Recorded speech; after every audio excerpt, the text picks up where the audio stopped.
el jurado está aquí, el abogado acusador, el abogado defensor, y comienza a deliberarse las agravantes.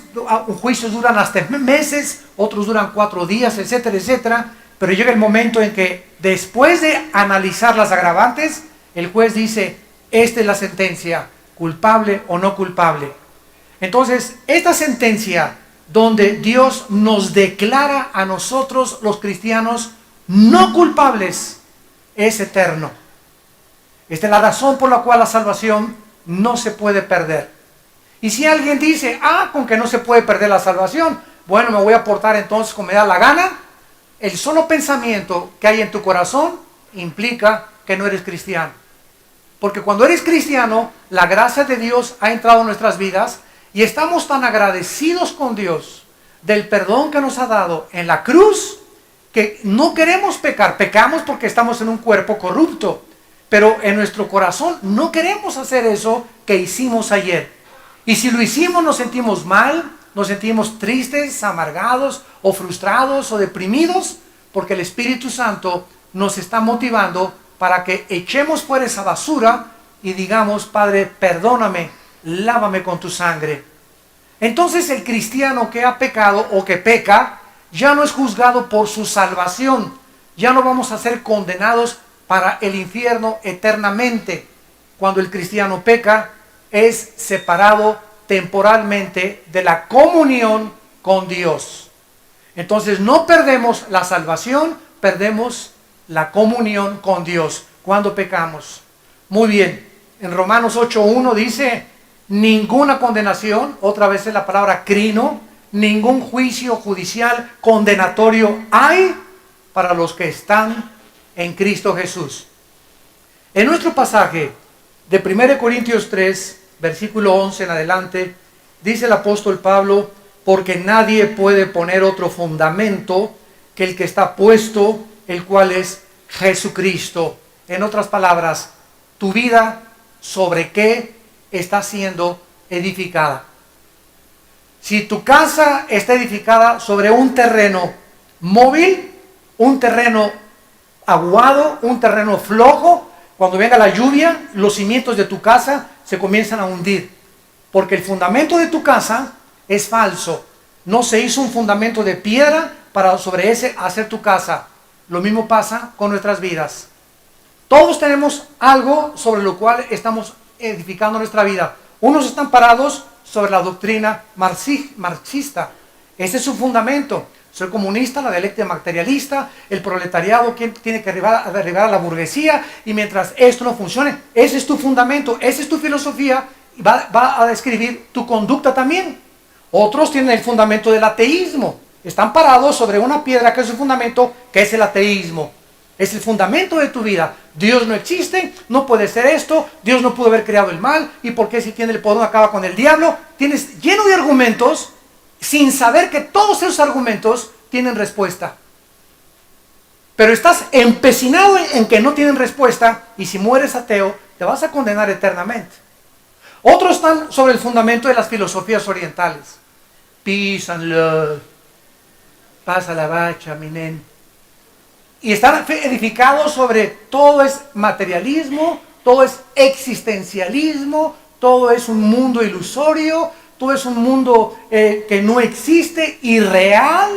Vives completamente fuera de la realidad. Ya los psiquiatras les llaman paranoia o psicóticos, etcétera, etcétera, maníacos depresivos, porque tu fundamento no es real. No estás en contacto con la realidad porque tienes un fundamento falso. Pero después de haber estado yo en mi caso sobre el fundamento marxista, porque yo fui marxista, después de haber estado yo sobre el fundamento de los ateos, porque también fui ateo, después de haber estado sobre Peace and Love en la época de los Beatles y esto y el otro y por aquí y por allá, encontré hasta que me paré sobre el fundamento de Cristo, que es el fundamento donde no me voy a caer. Donde mi vida está siendo edificada, donde adquiero propósito y conocimiento para vivir, donde tengo una seguridad hacia dónde va mi vida, donde tengo la conciencia tranquila que mis pecados han sido perdonados en la cruz del Calvario, donde tengo esperanza para mis hijos, para nuestros nietos, donde tenemos esperanza de que este mundo va a pasar rápidamente, que nos está esperando la resurrección de los muertos y la otra vida, porque tenemos un fundamento que es sólido. Y si no es Jesucristo tu fundamento, ¿sobre qué estás edificando? Es a lo que se refiere este versículo. No podemos poner otro fundamento que el que está puesto, el cual es Jesucristo. Y si sobre este fundamento, versículo 12, alguno edifica, y vean ustedes que podemos edificar nuestra vida con dos clases de materiales. La primera es oro, plata y piedras preciosas, que significa materiales no combustibles. Si tú tienes una construcción de oro, de plata y de piedras preciosas y viene el fuego, ¿verdad? No se cae la casa. Y la otra clase de materiales es madera, heno y hojarasca. En otras palabras, nuestras vidas van a ser pasadas por el fuego. Dios va a purificar nuestra vida en este día del tribunal, y si las obras que yo edifiqué en mi vida eran motivadas por conveniencia, por necesidad, porque me manipularon, o porque me forzaron, o porque quería yo hacerme un nombre, o porque mi motivo era monetario, o mi motivo era mi ego, o que todo el mundo me conociera. Sí, quiero que sepan todos que espiritual soy. Cualquier motivo equivocado que tenga mi vida y tu vida, será pasado por el fuego. Y ahí se sabrá en ese día todos tus pensamientos y lo que hiciste. Ahorita oímos, el artista fulano de tal construyó un asilo para ancianos. La artista cantante número fulana de tal hizo un asilo o un orfanatorio para niños, altruista. Ah, qué buena, este tiene un buen corazón, este también tiene un buen corazón. Lo que no sabemos es el motivo por el cual los artistas o los millonarios que existen hacen lo que hacen. Porque lo hacen, no lo hacen para la gloria de Dios, lo hacen para limpiarse un poco sus conciencias de tanta maldad. Para limpiarse sus conciencias y para que ellos mismos se autocalifiquen. Realmente no soy tan malo como dicen que soy. Al Capone, no Al Capone en los discos, ¿verdad? Al Capone, en la época de los 20, 30 en Chicago, llegaba, ¿verdad?, con la ametralladora y mataban a 400 el día de San Valentín, mataban más de 500 personas. Y al otro día Al Capone se viste de Santa Claus y se va afuera de un hotel en Nueva York a entregarle dulces a los niños. Vestido de Santa Claus. Jingle bell, jingle all the way. Y después llega a su casa y no soy tan malo. Les di dulces a los niños, hice una buena obra. Y así creen ellos que con estas cosas se puede limpiar un poco las conciencias. Pero su conciencia les acusa que solo la sangre de Cristo nos limpia de nuestro pasado. Solo la sangre de Cristo nos puede perdonar. Y verdaderamente presentarnos delante de Dios sin mancha y arruga. Y esto es lo que se refiere Pablo en este pasaje. La obra de cada uno, versículo 13, de cada uno, Pancho, Víctor, Gregorio, Potrifacio, Carmelita, Chencha, la obra de cada uno se hará manifiesta, o sea, será dada a conocer públicamente. Muchos de ustedes, y lo sabemos, ¿cuántos criminales han muerto sin haber sido metidos a la cárcel? Muchos. ¿Cuántos violadores no han sido alcanzados por la justicia? Muchos. ¿Cuántos adúlteros se han salido con la suya? Muchos. ¿Cuántos fornicarios? ¿Cuántos homosexuales todavía creen y se casan y creen, ¿verdad?, que pueden ser felices y que son aceptados por la sociedad y la sociedad les aplaude? Creen todavía y así se mueren, y no sabemos, o no saben ellos más bien, de que el juicio viene después de la muerte. Hebreos 9:27. Está establecido a los hombres que mueran una sola vez. No hay reencarnación, no hay transmigración, no hay purgatorio. Cuando tú mueres, cielo o infierno. No hay más que dos cosas en la palabra de Dios. Entonces, hay mucha gente que vemos que se mueren y se mueren en pecado. Y aparentemente murieron felices sin darse cuenta que después de esta vida Cristo vino a darnos el ejemplo de haber resucitado entre los muertos y habernos garantizado con su resurrección de que tú y yo vamos a ser juzgados el día de Cristo. Ahora, muy bien, dice aquí este pasaje: si permaneciere la obra de cada uno, versículo 14, que sobreedificó, recibirá recompensa. Si la obra de alguno se quemare, él sufrirá pérdida. Aquí vemos que en este juicio, en este tribunal, muchos van a sufrir pérdida. Vamos a ver de qué pérdida está hablando más adelante. Si bien él mismo será salvo, aunque así como por fuego. En otras palabras, hoy llegas a tu casa, le gritas a tu esposa y hasta una cachetada le das. Y en ese momento te mueres de un ataque al corazón fulminante, una embolia cerebral, o sales a la calle y te atropella un coche, o lo que pasa. ¿Te condenas o te salvas? Si eras cristiano. Si eres cristiano y mueres en pecado, porque estás muriendo en pecado. Te moriste enojado, agrediste a tu esposa y entonces perdiste la salvación. La Biblia dice que no la pierdes. Vas a ser salvo por fuego. ¿Por qué? Porque no puedes perderla. Si eres verdaderamente cristiano, en la otra vida, en el tribunal de Cristo, ahí vamos a ver qué es las consecuencias que tendrá cuando muchos cristianos mueran en pecado, o mueran sin haber confesado pecados que no quisieron confesar y los alcanzó la muerte. Y como la salvación no se puede perder, ¿qué pasará con esos pecados? Número 1, en la cruz Cristo pagó por los pecados pasados, presentes y futuros de cada uno de nosotros. En la cruz de Cristo todo nuestro historial está borrado, pasado, presente y futuro. Pero como ya no tengo condenación, los pecados mientras yo estaba en el cuerpo no me van a llevar al infierno, me van a llevar al tribunal de Jesucristo. ¿Me van entendiendo? Van siguiendo esto cronológicamente y lógicamente, porque es muy importante que no tengas dudas, para que tú puedas, después de esta serie, estas conferencias, estar certero y seguro, ¿verdad?, de que de Dios nadie se puede burlar. La obra se quemará, si bien él mismo será salvo, aunque así por fuego. Muy bien, vamos a ver ahora a continuación la perspectiva teológica del juicio, o los dos juicios que los cristianos hemos enfrentado después, ¿verdad?, antes de que nosotros muramos. Cuando yo muera, ya tuve yo dos juicios. El primer juicio fue cuando creí en Cristo, porque en la cruz Dios juzgó mis pecados.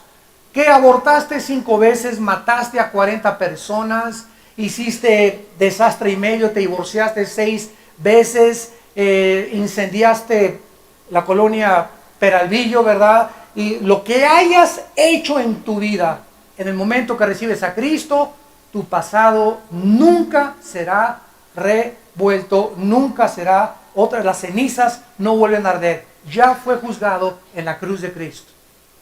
Esto se llama gracia. El mundo no lo entiende. Estas son las buenas noticias de que no tienes que morir en tus pecados, que alguien ya pagó por ellos en la cruz. Esto se llama la gracia de Dios. Un regalo que Dios nos da sin que lo merezcamos. Una vez en un debate con un religioso me dijo: pues qué fácil la ponen ustedes los cristianos, ¿verdad? Ya nomás creer en Cristo y ya. Y le dije: usted piensa igual que los fariseos. Cuando Cristo estaba en la cruz, había 2 ladrones junto con él. Y de repente uno de ellos le dice a Cristo, que era borracho, parrandero y jugador, secuestrador y asesino, y los cargos que le quieras imponer.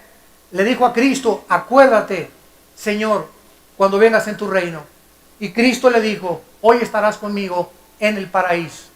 Los fariseos abajo en la cruz han de haber volteado y han de haber dicho: qué fácil, ¿verdad? Y ahorita, en 10 segundos, todo lo que hizo fue borrado, ¿verdad? Y nosotros ayunamos, nos vamos de rodillas a la villa, hemos hecho esto, hemos hecho aquello, hicimos asilos para ancianos, hicimos asilos para huerfanitos, y ya de repente es perdonado para siempre. Así es, contesta Cristo. ¿Te gustó? ¿Por qué? Porque la palabra de la cruz es locura el que se pierde.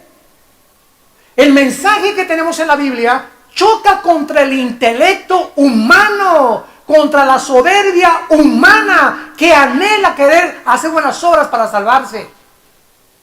No, si no voy al cielo es porque fui muy bueno, porque hice muy buenas obras, me merezco la salvación. La salvación no tiene nadie mérito alguno en ella, es por gracia. Vengan como están, es el mensaje de la Biblia. Vengan como están y si sus pecados fueren negros como el carbón, como la blanca lana vendrán a ser. ¿Y qué tengo que irme primero a la villa? ¿Tengo que hacer sacrificios? ¿Tengo que ayunar? Nada. Dios lo hizo todo en la cruz. Todo.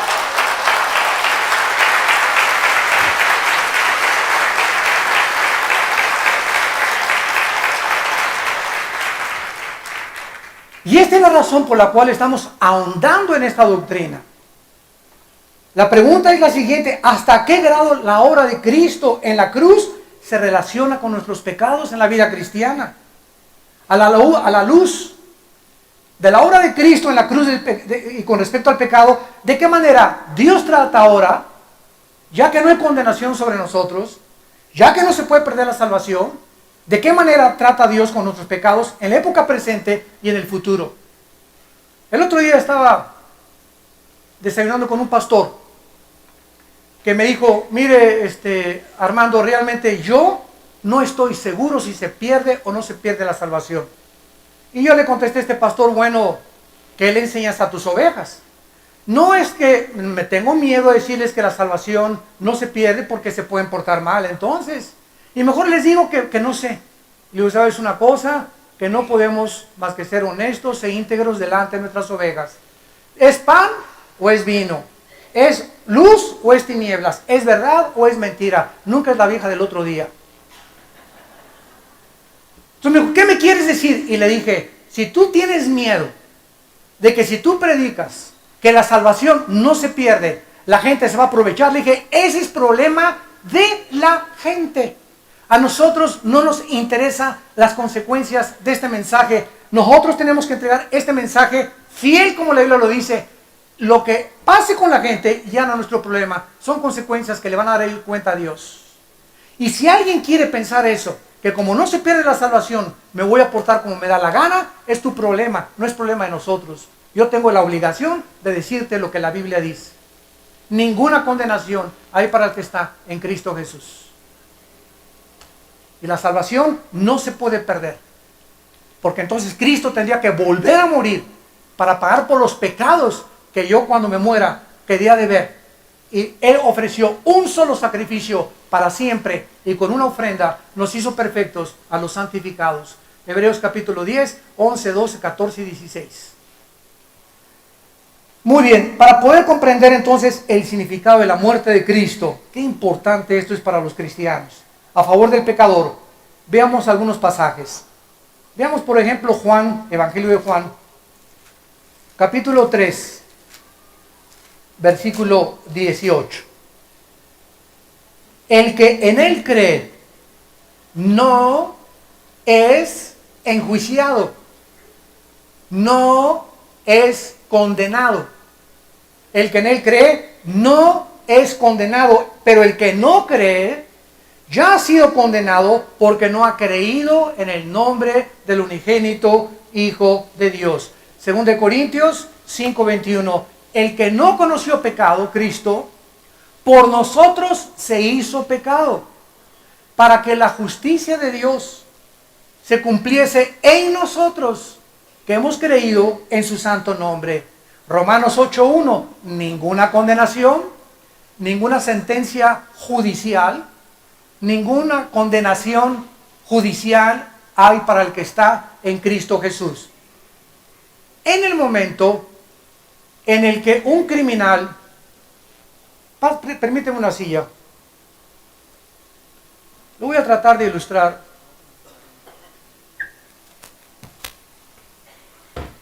Más claramente. Me voy a poner aquí para que todos me vean. Esta es la silla eléctrica. Yo soy el pitirijas, tijas, cuijas. Borracho, parrandero, asesino, secuestrador, Y aquí está el juez con los cargos contra mí, me hallaron culpable. La sentencia, cuando el juez la dictó, fue la pena capital. Entonces, me sientan aquí en la silla eléctrica. La sentencia dice muerte, traen un grupo de testigos para que me vean cuando me están electrocutando y den fe de que realmente me morí. Ponen médicos también, bajan la palanca, el pitirijas cuijas se muere. Entonces, en el momento en que este hombre se dictó la sentencia y se cumplió en él y la silla eléctrica lo mandó a la otra vida, su expediente ha quedado roto totalmente. Ya no hay archivos porque ya se cumplió la sentencia, se cumplió la pena capital. ¿Qué pasaría si el pitirijas se le aparece al juez a los 3 días? Y le dice, yo soy el pitirijas. ¿Qué haría el juez? Tráigame su expediente y lo podemos volver a sentar en la silla eléctrica. No, ¿verdad? Todos ustedes que son abogados o estudian la jurisprudencia saben que no hay un caso igual. ¿Por qué? Porque no se puede condenar a ninguna persona 2 veces. Una vez que se dicta la sentencia y se cumple la sentencia, no se le puede volver a condenar por los mismos delitos porque ya la sentencia fue ejecutada. Cuando Cristo estaba en la cruz del Calvario, Él, todo el juicio de Dios y la muerte que nosotros merecíamos, la llevó Él. Y dice Romanos 6, del 3 al 6, que cuando estaba Cristo en la cruz, estábamos nosotros con Él. ¡Qué revelación! ¿Cómo que estábamos? Si yo nací 2000 años después, espérenme tantito. Por eso la palabra de Dios es maravillosa. Son los pensamientos de Dios. Que estábamos con Cristo en la cruz. Y cuando Él recibió la descarga, el castigo de los pecados, estábamos nosotros muriendo juntamente con Él. Y cuando Cristo lo bajan de la cruz y lo entierran, a nosotros íbamos con Él en su entierro. Fuimos enterrados con Él. Y cuando Cristo resucita, levantó a todos nosotros juntamente con Él. Esto es la vida nueva. Y ahora que ya la sentencia se ejecutó en la persona de nuestro sustituto, ya no hay expediente contra nosotros. Dios ya no tiene nada de qué acusarnos, porque ya se dictó la sentencia en la persona de su Hijo Jesucristo. Veamos esta verdad en Colosenses capítulo 2. Ya ninguna condenación, ya no nos puede juzgar Dios 2 veces. Violaría Él su propia palabra. Dice en Colosenses capítulo 2, versículos del 13 al 14, y a ustedes, Colosenses 2, 13 y 14, estando muertos en pecados, porque así estábamos nosotros, ¿verdad? Y en la incircuncisión de vuestra carne, os dio vida juntamente con Él. ¿Cuándo sucedió esto? Cuando Él resucitó. ¿Qué hubiera pasado, para irme con más despacio, si Cristo muere en la cruz y no resucita? ¿Fueron juzgados los pecados? Claro, ¿verdad? Entonces, simplemente a nosotros también se nos hubieran perdonado, pero no hubiéramos tenido una vida nueva. No tendríamos la garantía de vivir una vida resucitada. Era necesario que el Hijo de Dios no solamente muriera, sino que se levantara de entre los muertos para levantarnos juntamente con Él. Versículo 14. Anulando, o sea, cancelando el acta, o sea, los mandamientos que nos eran contrarios o de los decretos que había contra nosotros. Tú ahorita, si no eres cristiano, Dios tiene un registro contra ti. Tú has pecado, Paco. Tú has pecado, Chencha. Tú has pecado, Carlos. Y aquí está, lo tengo, dice el Señor. Tus pecados no los puedes ocultar. Si tú mueres con esta lista que yo tengo contra ti, te condenas y te vas al infierno. Pero si tú aceptas a mi Hijo Jesucristo, anulo tu expediente y lo echo a la basura y si tus pecados fueran tan grandes como el carbón y como está lejos el occidente del oriente, así los haré alejar de mi presencia. Delante de mí serás declarado inocente, aunque eres culpable por causa de mi Hijo, te he perdonado. Esto se llama gracia. Gracia sobre gracia. Para que entendamos y vivamos, después de entender esto, agradecidos eternamente con Dios. Anulando el acta de los decretos que nos eran contrarios, quitándola del medio y clavándola en la cruz. Cuando Cristo estaba en la cruz, le tenían que poner un anuncio. No le pudieron hallar borracho, ni parrandero, ni jugador, ni secuestrador, ni asesino, ni ladrón. Porque a todos los crucificados les tenían que poner la razón por la cual colgaba. Aquí yace Carlos el Camotero porque era secuestrador. Aquí está la Chilindrina porque, ¿verdad?, era la Leona de Santa Julia. Y aquí y cada crucificado tenía un acta arriba para que determinaran que no era injusta su crucifixión. A Cristo no le encontraron nada. Y entonces, ¿qué pusieron? INRI, en 3 idiomas, en griego, en arameo y en hebreo, que significa Rey de los Judíos. Pero aunque visiblemente no había cargos, contra nosotros había muchos cargos. Y invisiblemente, ahí estaba Pancho, Carmelita, Juan, el Motorola Las Bolas, y estaba el Pitirijas, y estábamos todos ahí con todas las actas. Cuando Cristo muere y baja en la cruz, el acta que era contraria, que me acusaba que yo era pecador delante de Dios y que la paga del pecado es la muerte, en ese momento esa acta, Dios la destruye. Y ahora me ve a Dios y te ve a ti, y nos ve a Cristo dentro de nosotros. Nos ve a través de la sangre de su Hijo Jesucristo. Y ya Dios no nos puede condenar, somos sus hijos.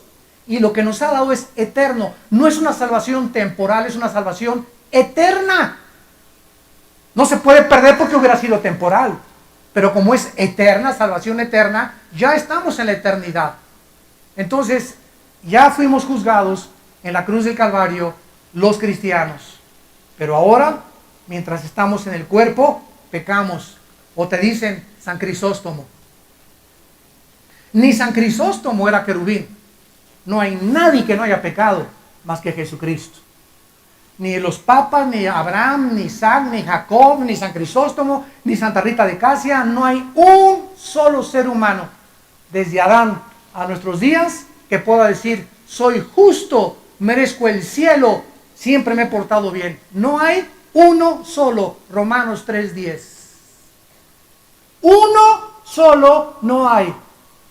Es más, en Apocalipsis capítulo 5, cuando Dios tiene el rollo con los 7 sellos, así eran los rollos romanos, y ponían un sello de cera, 1, 2, 3, y el anillo del rey o de la persona que mandaba este mensaje.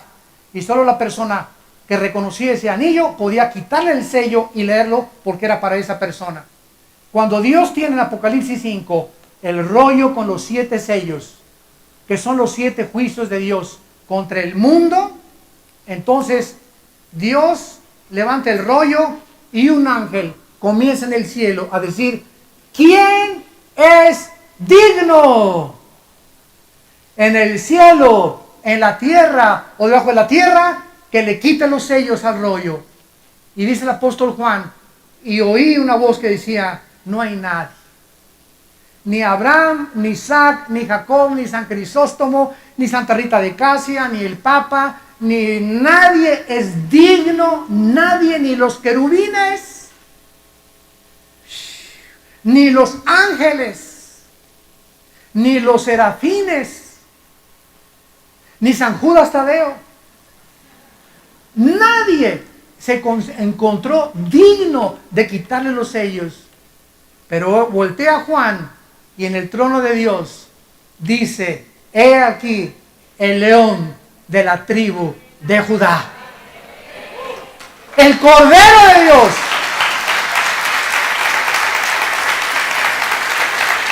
Él es digno. Y el Padre le entrega al Hijo, Apocalipsis 5, le entrega el rollo, y entonces Cristo comienza a quitarle los sellos, y vemos que el primer sello, el caballo blanco, el caballo negro, el caballo amarillo, etcétera, etcétera, es el anticristo, la guerra, la paz, el hambre y el infierno. Entonces nos damos cuenta que no hay un justo, y que lo que somos, lo somos por Él. Nadie puede, siendo cristiano, ser orgulloso. Qué ridículo es que un cristiano sea soberbio. O si tienes mucha teología, que te creas que porque tu teología, si la tienes, ¿quién crees que te la dio? ¿Quién te dio el cerebro renacuajo que tenías? Para que te aprendieras lo que te aprendiste. Si eres un gran pianista, ¿quién te dio el talento para hacer un Chopin? O un Tchaikovsky. ¿Quién te dio el talento para ser un músico como Beethoven? Y nosotros admiramos al hombre, a Bocelli, ¿verdad? Pavarotti, Giacomo Puccini, Rembrandt, a los escultores, Tchaikovsky. Como no conocemos que todo viene de Dios, honramos al hombre, levantamos al hombre, aplaudimos al hombre y admiramos e idolatramos al hombre, cuando el hombre no es más que pura vanidad. Vanidad de vanidades. Y como la hierba del campo nuestra gloria. Y toda esta información nos humilla. ¿No es cierto? ¿No te sientes mal ahorita? Yo lo sé porque muchos me están mirando así. ¿Será? Pues así es. No tenemos nada de qué jactarnos. Dios escoge lo necio, 1 Corintios 1, para avergonzar a los sabios. Escoge lo débil para avergonzar a los fuertes. Escoge lo que no es y lo que es para que nadie se jacte en su presencia. Cuando lleguemos al cielo vamos a llegar todos así, ¿verdad?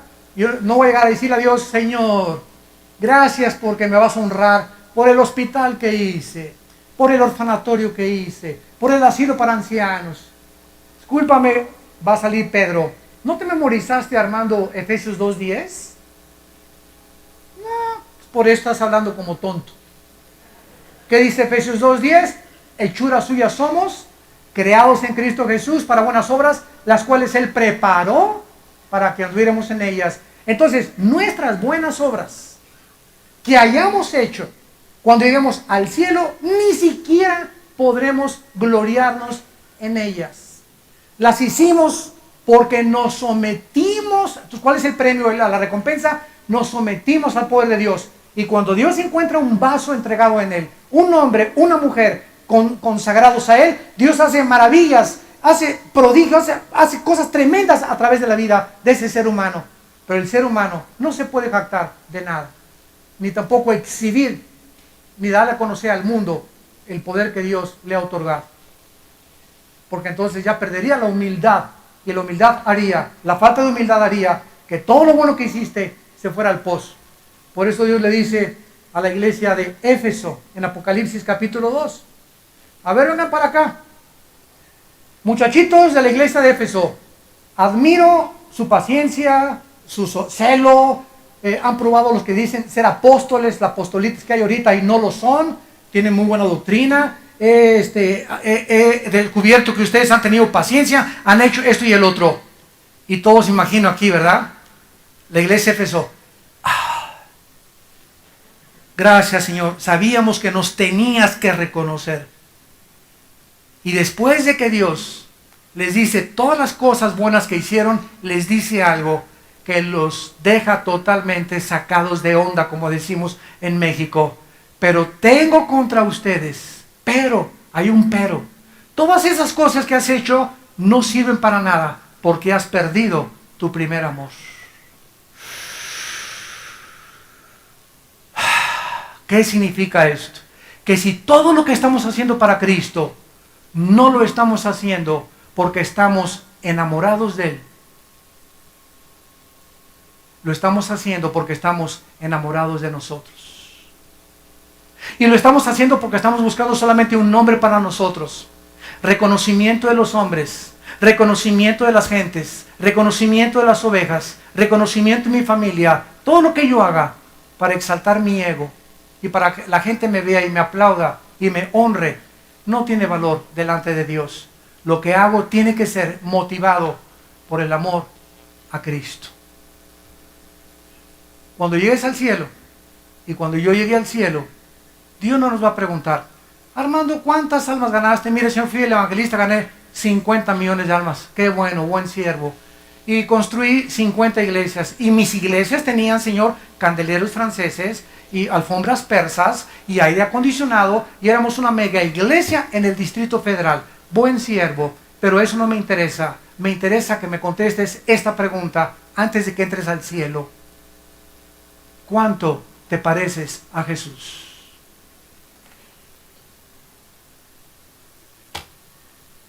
¿Cuánto te pareces a mi Hijo Jesucristo? ¿Cuánto del carácter de mi Hijo Jesucristo adquiriste en tu vida? Y déjenme decirles algo. Cuando Cristo, Mateo 11, 28 en adelante, le dijo a la gente: aprendan de mí, Cristo nombró dos características de su carácter que deberíamos imitar. Y Él dijo: aprendan de mí que soy manso y humilde de corazón. ¿Qué significa ser manso? Bueno, un caballo bronco, ¿cuál es? Un caballo, cuando sube el jinete, comienza a reparar y quiere tumbar al jinete hasta que lo tumba. Y cuando el caballo reconoce que el jinete es más grande y más poderoso que él, deja de reparar, deja que le pongan la rienda, que le pongan la silla, y entonces el jinete lo puede llevar a la derecha, a la izquierda, con las espuelas así, que camino, que corra. El jinete es un caballo manso, ya se amansó, se adiestró para la monta.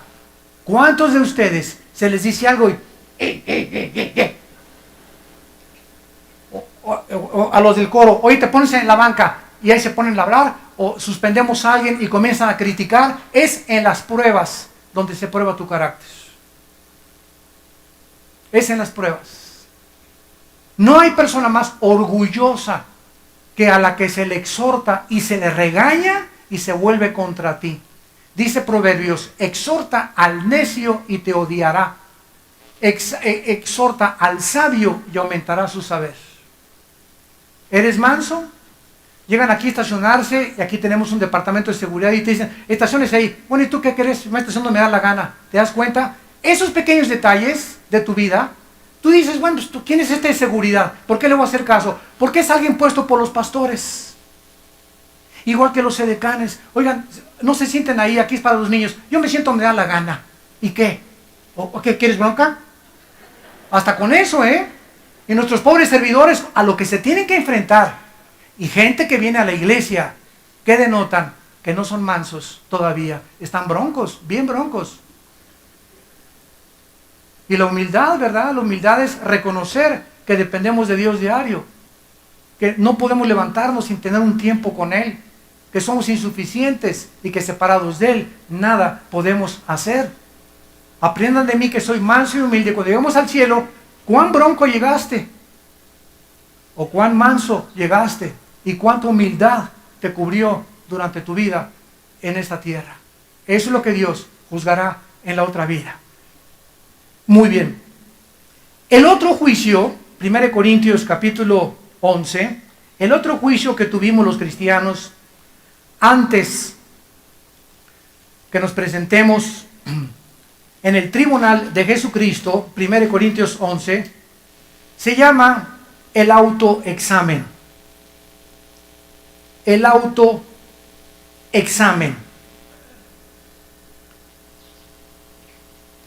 En este juicio, nosotros tenemos la oportunidad de ¿qué cosa? Muy bien. Dice en Proverbios 28:13, el que encubre sus pecados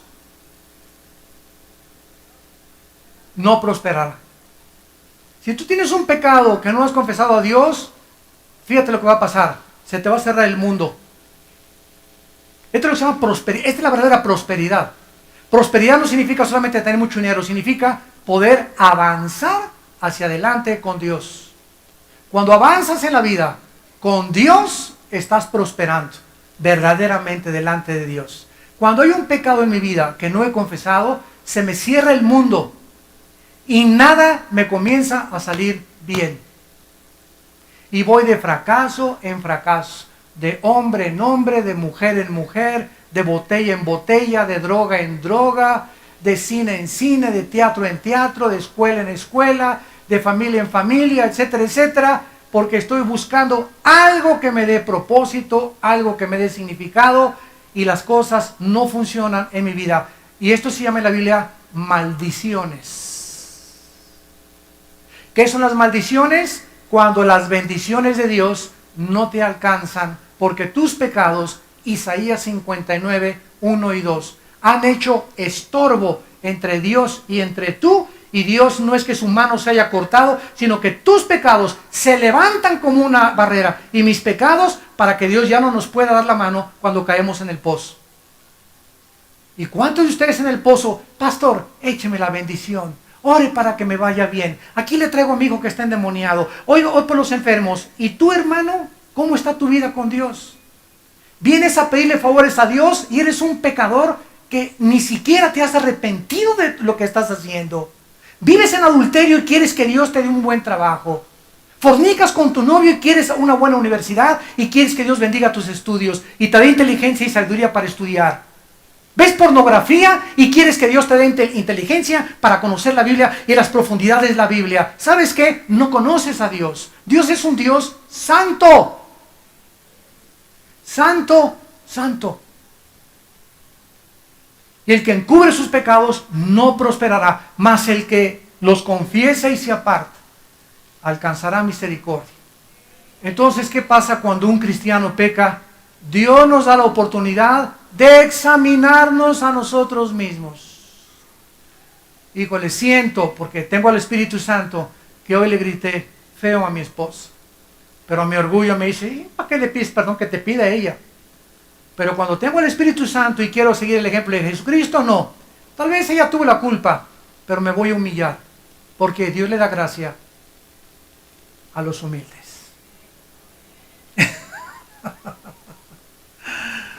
Qué bendición es humillarse. El de seguridad ahí me dijo que me estacionara ahí y yo no le hice caso. Eso fue el domingo pasado. No, lo voy a ir a buscar ahora. Y le voy a decir, hermano, el domingo pasado, el martes aquí o el jueves en el estudio, te me puse al brinco, te pido que me perdones. Eso limpia tu pecado y te hace humilde y te da a Dios más gracia sobre gracia. Y comienza Dios a abrirte puertas y comienza a darte revelación y te comienza a bendecir, porque Dios da gracia a los humildes y resiste a los soberbios. Vean lo que le pasó en 1 Corintios 11 a la iglesia de Corinto. Ya estamos bajo el nuevo pacto con la iglesia de Corinto. Versículo 27 en adelante. 1 Corintios 11. Y estamos analizando la cena del Señor. Y dice, de manera, versículo 27, que cualquiera que comiere este pan o bebiere esta copa del Señor indignamente, o sea, sin reconocer y sus pecados, o estando mal con alguien y no habiéndole pedido perdón, será culpado, está hablando a los cristianos, será culpado del cuerpo y de la sangre del Señor. Por tanto, aquí está, y se nos manda el Espíritu Santo, pruébate. Hoy tomamos la cena del Señor. ¿Cuántos de ustedes, antes de tomar la cena como si fuera horchata, estamos ante un acto solemne? Es un mandamiento precioso que nos dejó la iglesia y el matrimonio, ¿verdad? Son los sacramentos que tenemos como cristianos, y el bautismo, el matrimonio y la cena del Señor.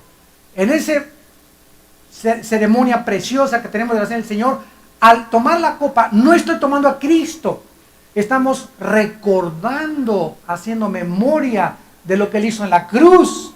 Y como sé que por Él yo soy salvado de mis pecados, híjole, voy a tomar la cena del Señor.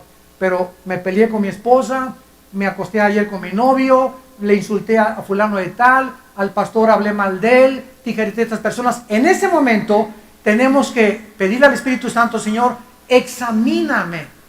Quiero ser sincero, muéstrame ahorita en qué he fallado. Y si tú tomas la cena sin haberte examinado, estás comiendo y estás bebiendo juicio, no condenatorio, juicio temporal. Sigamos leyéndolo. Por lo cual, versículo 30, vean esto, por lo cual, por tomar la cena del Señor, sin confesar tus pecados, hay muchos enfermos y debilitados entre vosotros, y muchos inclusive se van a morir antes de tiempo, y muchos duermen. Muchos en la iglesia de Corintio estaban enfermos. Pero hay campaña de sanidad. Vamos a la campaña de sanidad para que nos ponga el hermano. Y ya los predicadores, bueno, sé sano. Ese predicador no ha leído 1 Corintios 11. Que muchos de los que están ahí vienen enfermos porque no han confesado sus pecados. Y como se quieren burlar de Dios, creen que nomás la varita mágica de Aladino, y ande con la varita mágica, ya le llaman Aladino al predicador. En ese momento van a ser sanados. Y se das cuenta que no eres sanado. ¿Por qué? Porque Dios no puede ser burlado. Yo cada vez le pido más y más a Dios cuando ore por algún enfermo. Dame, Señor, dame el discernimiento. Muchas veces le digo a la persona, llega un hombre así de gordo, ore por mí. No oro por usted, le digo.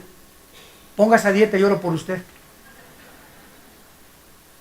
¿Por qué? Porque usted quiere que ore por usted y le baje la hipertensión arterial que tiene, la tendencia que usted tiene ya con tanto colesterol para un ataque futuro al corazón, y los problemas de la diabetes que se desarrollan cuando tenemos 3 o 4 kilos de más. Con 3 o 4 kilos de más, eres casi prediabético. Ya casi andas en 100, 110, 115 en glucosa. Y quieres que vengan a sanar por ti. Pero Dios nos dio reglas para comer.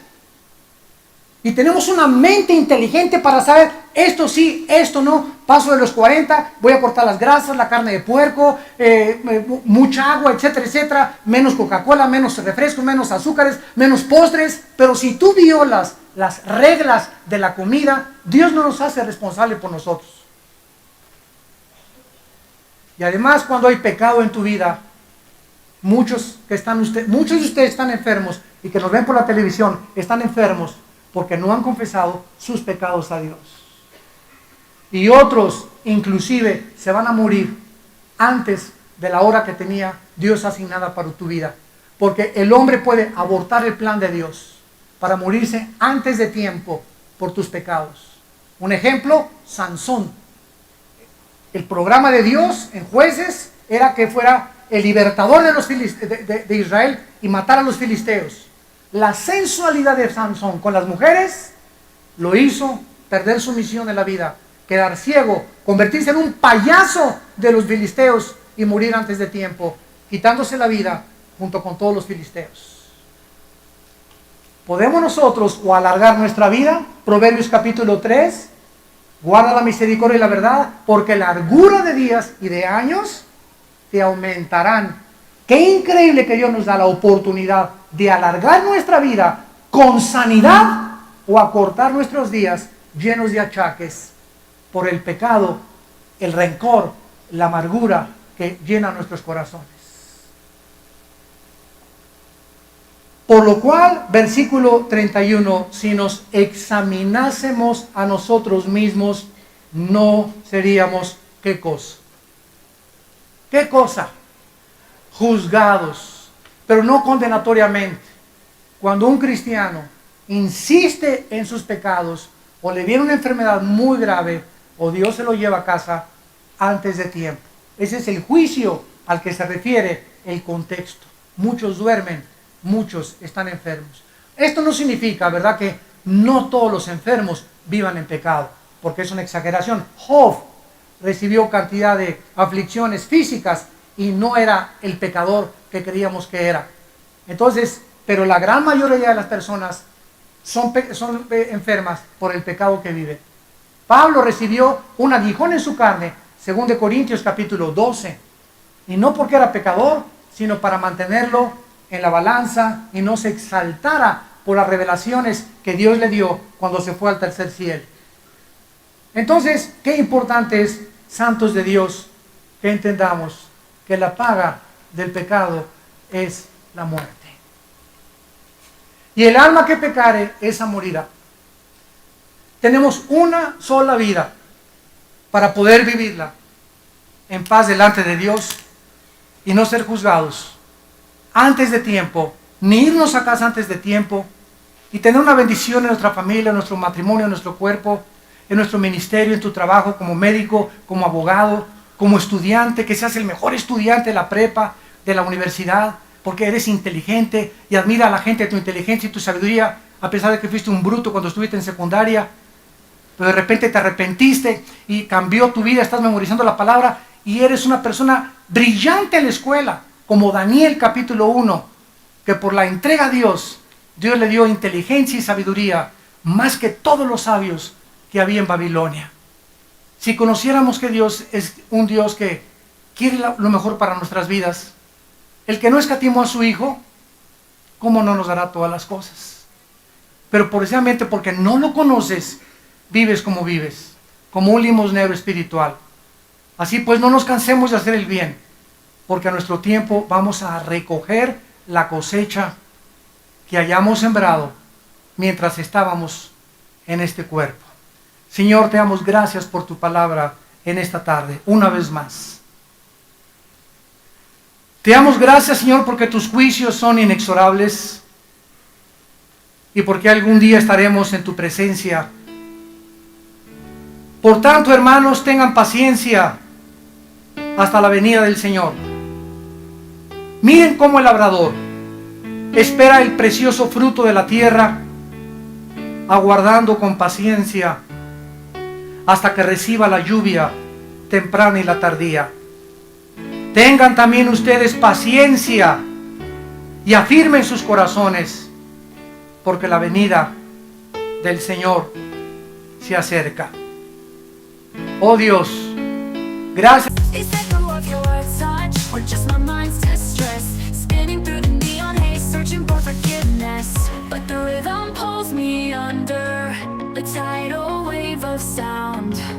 Washing away the heartache, I'm finally unbound. Lost in the electric currents, a symphony of light. Tonight I'm dancing with the shadows, and it feels so right.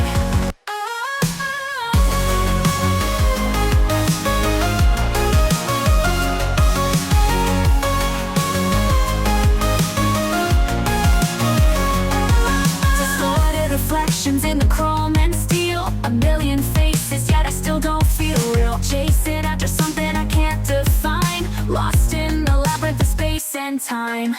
This feeling's caught inside my chest, a kaleidoscope of doubt, I haven't found my rest. Is this the echo of your touch or just my mind's distress?